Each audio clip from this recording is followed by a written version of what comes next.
Life-saving is what I do. Each week on this video, we'll give you NFL Survivor Pool tips, tricks, hacks, fades, plays, and strategy. I'm Alan Seslowsky here with Chris Liss. Chris Liss, first of all, I owe you my Survivor life. You've made up for all the picks where I've gotten out based on your recommendations because I texted you 10 minutes before kickoff and asked you if I should pivot off the Bills to the Titans, and you told me absolutely not. So thank you. No problem. Life-saving is what I do. On Twitter, they sometimes act like I'm doing the opposite, but the truth is I'm a lifesaver. I've saved more lives than I can count, and yours apparently is one of them. And I will tell you that I did the math, which was useful in this case, because you needed 68% to be on the Bills to pivot to the Saints or Titans or Bengals. And it wasn't there in most pools. It was 40, 50, 55, and 68 is a really high bar. And anybody can lose. As I said, I walked back. People said I was a nutless monkey. Joe Bartle was trying to say in the show I was a nutless monkey for walking back the free square comment, even though they did win 40-0. But I should walk it back because there's no free square. Bills could easily have lost. They didn't. But for a team that's that favored and that likely to win, you really have to have a real payout. It's not just let's be bold and always take the second best team and move ahead. Bad idea.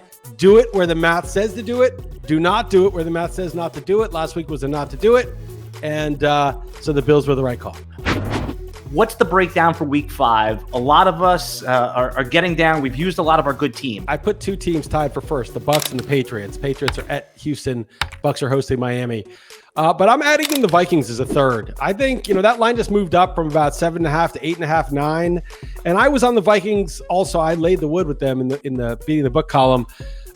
They're 1-3. They lost on a field goal miss against the Cardinals, who look really good. They're a good team, but they're desperate. They cannot lose this game to the Lions and hope to make the playoffs. They must win. They're at home. The Lions are missing Penei Sewell, I think, or he's banged up. Their rookie stud offensive lineman.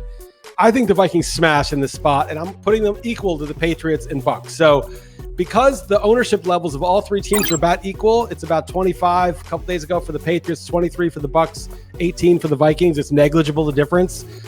Go with the one of those three that you like best. They're all defensible. In our pool, we've used the Bucs, so I'm probably going to go with the Vikings. Dalton and I was going to go Patriots, and he wants the Vikings, and now I'm sort of equal. So I'll probably just defer to that, and we're going to take the Vikings. I feel good about all three. The negatives of all three are the Lions are not a true doormat like the Texans. They've showed some spine. The Texans are at home, and they're facing a rookie quarterback in Mac Jones with a really sketchy offense. The Patriots are not a very good team. That's a little dangerous. And, of course, the Bucs are really good, but Miami is not a doormat. And the Bucs secondary is decimated. They cannot cover anybody.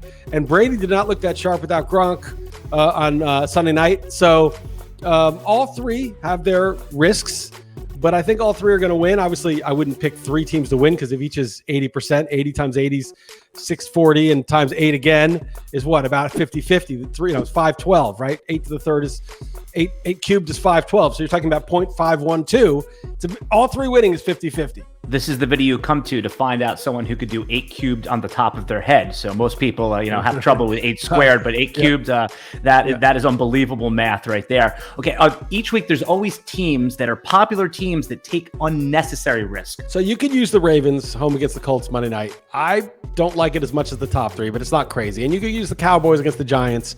I like that even less because I think the Giants showed some upside. I have a puncher's chance now with Danny Bitcoin and Saquon Bitcoin playing on the same team.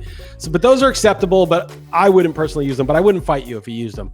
I would not use the Raiders against the Bears. I think the Raiders will smash the Bears, but I don't feel strongly enough about that. And then the Titans in Jacksonville, I would not touch that. Tennessee's defense is bad. We don't know what the deal is with the receivers. Trevor Lawrence kind of woke up. And don't even consider taking the Falcons against the Jets. I just think that's insane in London as 3-point favorites. Which they could find every week in your Survivor column, which is on RotoWire.com. You can check it out right now. 10-day free trial, RotoWire.com/try.